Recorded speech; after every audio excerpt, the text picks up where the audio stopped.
নমস্কার, শুভ সন্ধ্যা সকলকে। আশা করি সবাই খুব ভালো আছে।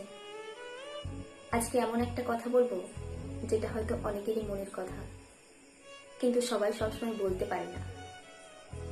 একটা প্রশ্নের উত্তর চাই, সমাজ কি বলবে? এই চারটে শব্দ কি শুধু আমার মনের ইচ্ছেগুলোকেই থামিয়ে দেয়, নাকি আপনাদেরও? জানো, আমাদের অনেকের জীবন নিজের ইচ্ছে মতো চলে না, সমাজের ইচ্ছে মতো চলে। কত কিছুই না করতে মন চায়, নিজের মতো পোশাক পরতে, ঘুরতে, ছবি তুলতে, নিজের স্বপ্নের পথে হাঁটতে, কিন্তু প্রতিবারেই সমাজ কি বলবে, লোকে কি বলবে, এই দুটো প্রশ্নের কাছেই নিজেদের সমস্ত ইচ্ছেগুলো হেরে যায়।